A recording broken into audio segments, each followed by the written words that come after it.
Under the moon's glow, the wild boar rule the night. That's wild boar hunting. To face them, we must prepare in the light of day and adapt to a world of silence, shadows, and instinct. I think this is karma. Darkness is what calls us, and in this story, you will understand why.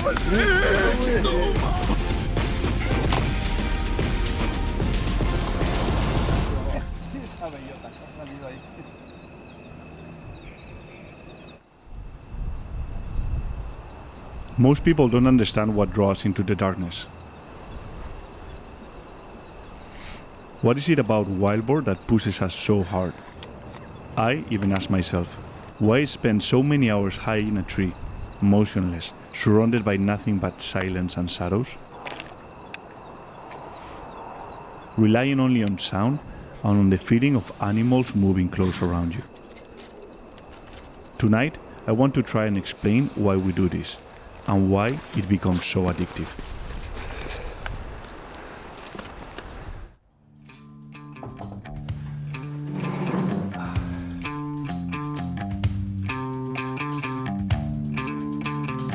Slowly getting ready for the afternoon sit, and I'm trying to leave the equipment as good as possible because wild boars they don't give you much room forever, especially at the distance that we're gonna be at 8 meters. So right now what I'm doing in the scope is covering the two bottom pins, so when I turn on the light I only lighten up the first pin, that is the one that I'm gonna be using, and I'm also covering the outside ring of the scope, so when I turn the light there is no extra light. It's gonna be fast, so it's gonna only give me 1 or 2 seconds. Let's go.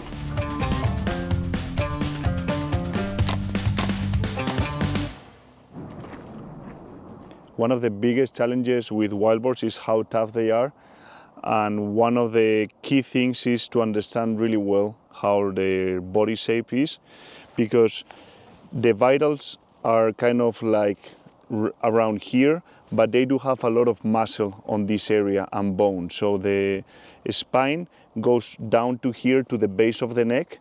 So basically from here forward up, all this is just meat and bone. So especially when you are hunting from up a tree, you have to be extra careful with this area, and they are super tough. So that's one of the reasons we put all the tree stands like super close, like 10-15 meters max, because it's a really tough shot.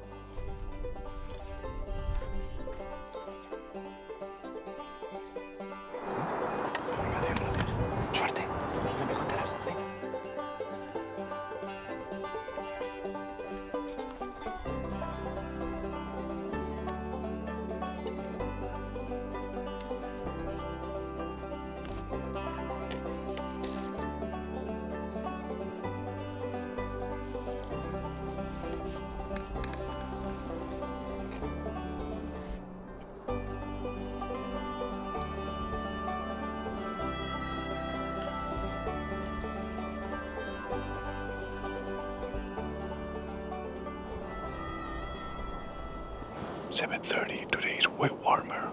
The temperature is around 35 degrees. So I do really think that something's gonna come in. And since this is a natural place, wild boars, they don't feel like they are on something that it's fake, like a baiting place. So they don't take as many precautions to come in. Big boars, I believe that they are easier to hunt over natural places than on feeding places. So high hopes for today.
In many countries, wild boar are seen as a plague, animals to be eliminated, often dismissed as pig or hogs, but in Spain the feeling could not be more different.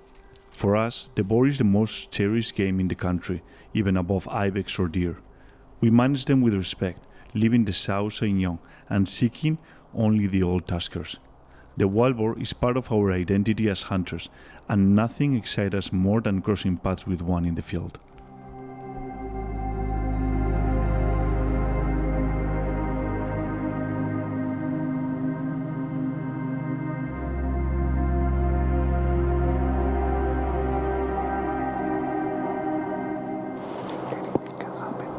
The witching hour, when light and darkness meet. The sun fades behind the hills, and the shadows start conquering the view. It's not yet night, but the world turns uncertain. Details vanish, sounds sharpen. The time when the forest truly wakes.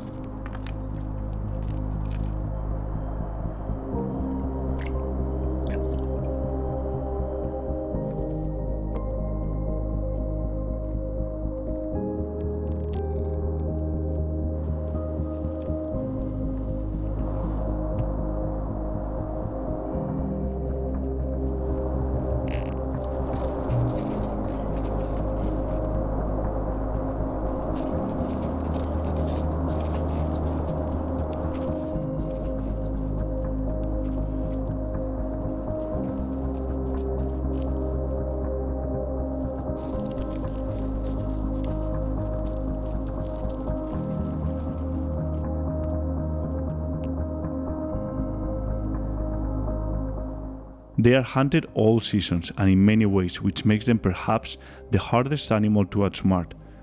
Harvesting a mature male demands knowledge, patience, and skill, and that challenge is what draws us back, because every wild boar taken is truly earned.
Another night, it's 2:30 in the morning, so we have been here for, I don't know, way too many hours. We have seen plenty of wild boars, but nothing big enough, mostly sows. And despite other countries, they do it differently. In Spain, we like to manage the wild boars, respect the sows. And yeah, that's wild boar hunting. We'll be back another day. Let's get out of here now.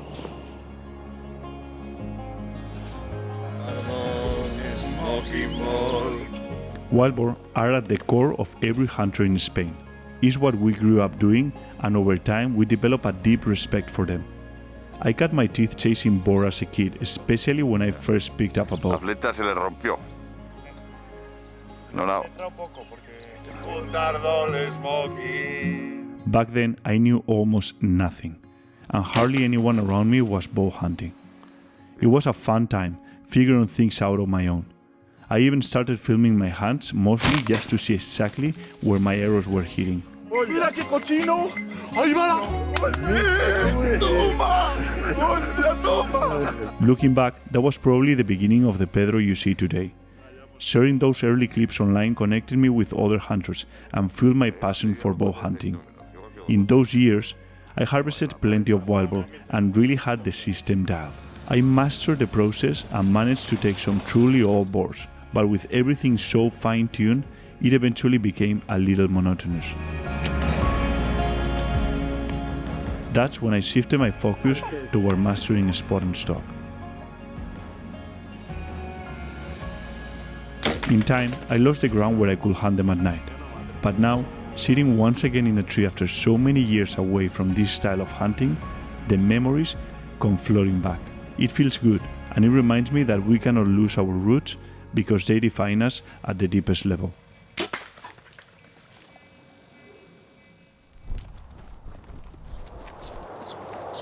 Let me share a little bit of my thought process when setting up on a place like this. So we finally have found a natural spot that's amazing, and now where should we sit? I think for hunting wild boars, I like to get over a tree. When you get on a tree, you get elevation. When the wild boars come in, they have a harder time to smell you. You have a better angle to see them in the dark. And typically, I will target to be around 15, less than 20 meters. It may sound like super close, but in the dark, everything makes difference. It's harder to know what's coming in, to take a smart decision. So the closer you are, the better on a reachable spot. Here we have two trees that could be an option, but we need to now have a better understanding of where the bedding area of the wild boars are and what's the typical process when they come to drink. In this case, we have the experience that they typically come from this side, so we want to make sure that if the predominant wind is going that way, those wild boars are not going to catch either our tracks when we come in, and they are not going to catch our scent when they are drinking. With that in mind, the main option to clear the wind will be that tree. It's a bit close to my liking because we are talking about only 7 to 10 meters. So in the dark, when everything gets quiet at night, every little sound, those wild boars can pick it up. So it's a bit too close, but it's the only option we have. I'm gonna go up, check it out. This tree is ideal.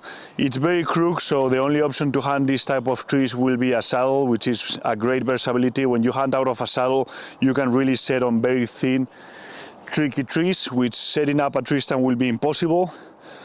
You want to clear in front in the dark the view properly, so when you turn on the light there is no issues and you don't turn the light over leaves, but you don't want to take much cover on the background because you are going to be a skyline against the sky, and that movement against the sky is what animals are going to pick up. But I think this is perfect. For weeks now, we have been watching this wallow through a spy-point cellular trail cam, and the amount of activity is unreal. The beauty of it is, we can monitor everything remotely without leaving any scent behind.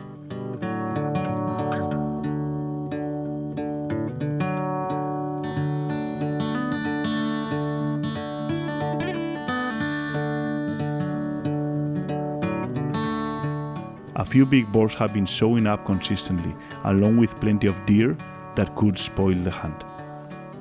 By doing this, we understand the movement patterns better, make smarter calls on which animals to take, and manage the population more responsibly.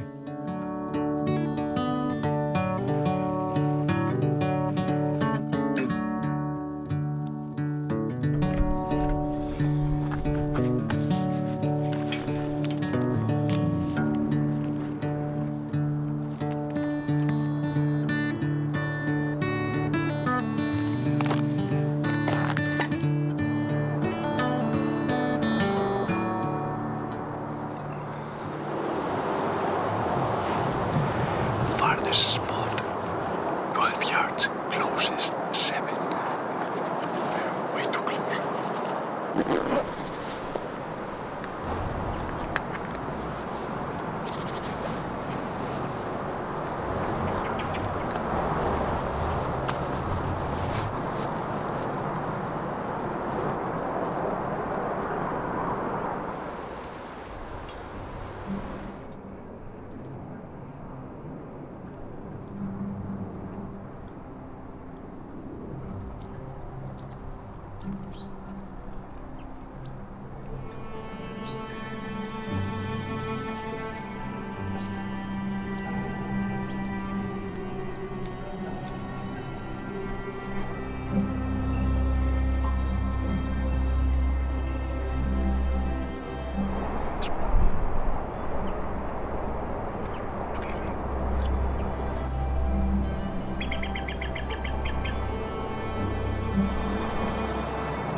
In Spain, hunters say the old boars never walk alone.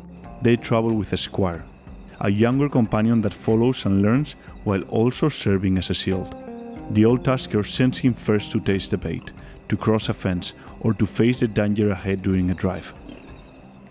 It's a bond of wisdom and survival, and one more reason why these animals earn so much respect. We had to stay patient and not fall for the trick.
I told Roberto, I think it's the destiny.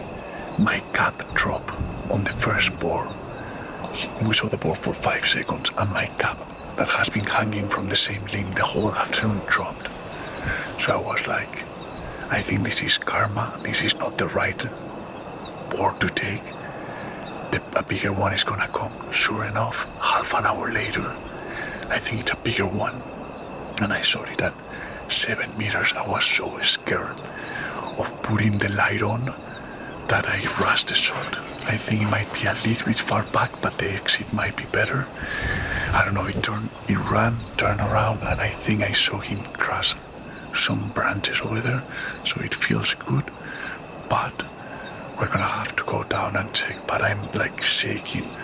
I have been hunting wild boars all my life. And having a wild boar at 7 meters in the dark, it's just magical. Es karma, tío. Might be the big one.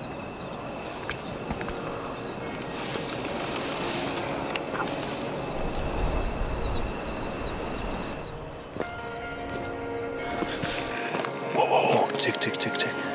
There is already blood here. And more blood here. There's plenty of blood, like 1 meter from the shot. These little things are bubbles from lungs, so definitely got lungs. For wild boars I'm shooting, this is the day 6 2-blade. So you want to maximize penetration, and it has these little bleeders that make a big difference to have this blood trail right away. He's looking very good, but we're gonna give Tema a call. He has been part of this journey for the last 2 years, so I want him to be here on the recovery.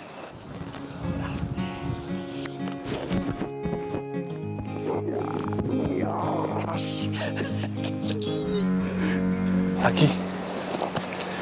Joder, perfecto, macho. ¿Qué distancia? 8 metros. Ha corrido para allá. Lo tiene ahí, ¿no? ¿Está ahí? ¡Aquí está! Bien. Bien. Muy bien, Regis. muy bien. Muy bien. Muy bien las perrillas. Muy bien. Muy bien. Perrillas. Qué bonito, ¿eh? Qué bonito, Boar, sí señor. Mira qué bonito jabalí, ¿eh? Bien, Chevita. Qué ilusión, tío. Joder. La verdad. Qué ilusión me hace. We sit out here with the excuse of chasing a big boar, but the truth is, under the light of the moon, something else happens. Chema have seen a lot of American whitetail videos and they use this type of to kind of pack out the animal, so he made this one himself. There's a little issue with the wheel that is losing air, but we're gonna test it out. ¿Es el primero que sacas o no? No, it's not the first. Not the first. No, I have take out, let's see, maybe 10 or 20 animals with this handmade invention. Let's see how it works.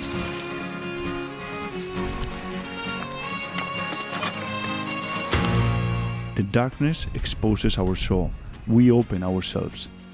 In that silence, we find time to disconnect, to organize our thoughts, to understand ourselves a little bit better, and to think about life. Maybe that's the real reason we keep coming back, even most of the nights when we don't see a single animal. Because no matter what, we always live with a clearer mind, restored in ways that feel like a true luxury these days. Chaval, cheers. Muchas gracias, De verdad que encantada de la vida. No sabes la ilusión que me ha hecho que lo tiraras.